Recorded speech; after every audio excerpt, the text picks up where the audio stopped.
Hi everyone, my name is Onalina, my surname is Moyepeng, and I'm studying my final year in LLB, which is Bachelor's of Law.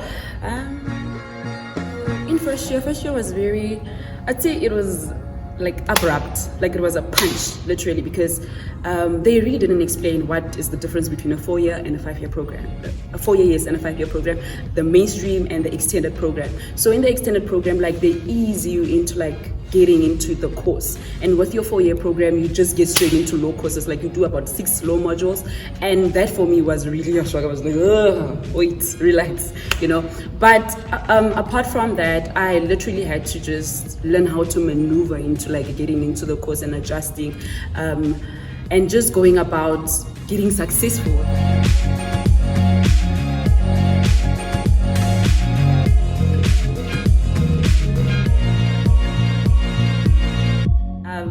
I used a lot of, I'd say, time management. Like we had a lot of orientation where they told us how to go about our time management, our mentors in our corridors, and all. I used a lot of that, honestly. And to be quite honest, I succeeded with tutoring and knowing where to go and how to go about it around campus. So yeah.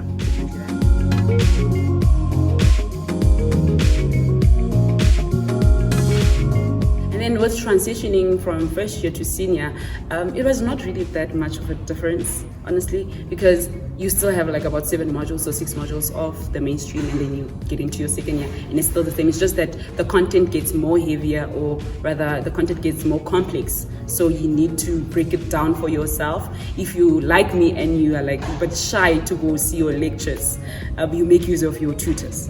If you are shy of your tutors, you make use of your peers around you. So it's very important that you learn to use the community around you.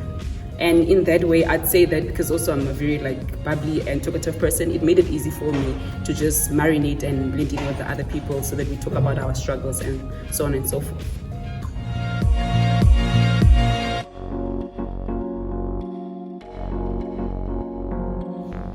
Okay, so final year experience is, for us it was a bit different because we had COVID, but our final year experience, it was rather a tense one. I'd say it was really hectic because you have to, with the research module that you have in your final year, you do not get any time, you do not get any timetable to say, no, this is what you do, this is how you do it, and because it's a year module. So what you have to do is, you have to break it up into your own pieces that, okay, today every day, I'm gonna spend 2 hours on my research module, so that by the time it's due, you know your due date. When it's due, you know that, no, I have already done this much, I need to edit this much, and this is how much I am submitting.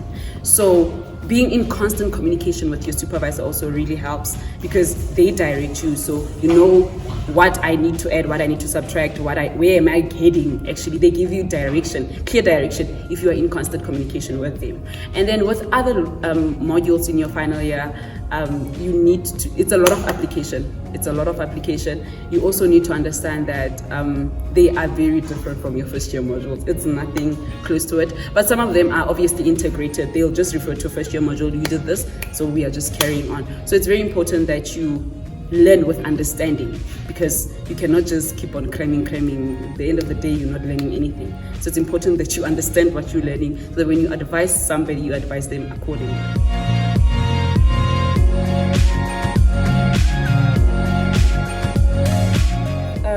Career services on campus, I have used them actually quite a lot, because in your 3rd year, you have to like write motivational letters or the cover letters. You have to write your CVs, you have to compile the CV, you have to have a portal online and all of that. And I really actually made use of that, especially in my final year, where I had to like refine things, because sometimes you wonder, why am I not getting called for an interview? Why is it that this is not happening? So you go back to retrace your steps, and you're like, no, but I didn't use this certain services. So I used my CV writing career services on campus, and they really did edit my CV. They like edited it to a point where they're like, no, it's perfectly fine now, you can like submit your CVs and you are good to go. All the best with like, your applications and so on and so forth. So you also like have a bit of confidence, because even though you do not know who's looking at your CV, you know that I'm presenting something that is really, really presentable to my employee or potential employee at that time.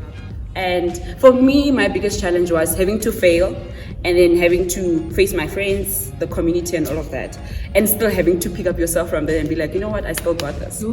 That broke me down, but I made use of what I had at that time. I was like, oh, I'm not going to talk to my mentor, I'm not going to talk to my friends, I'm not going to. So who am I going to talk to? Great. I had the COFC health counseling people that were there, and it's somebody that you don't know. So I just went there and I started sitting there and I started talking. We spoke, we shared, and she was like, okay, no, listen, this is what you can go, this is what you can do. And I did exactly what she said, or maybe altered it a bit because I did it how I felt comfortable with it, but it was really helpful in that sense. So I didn't really have to like dwell into the failure, but I overcame it in that sense.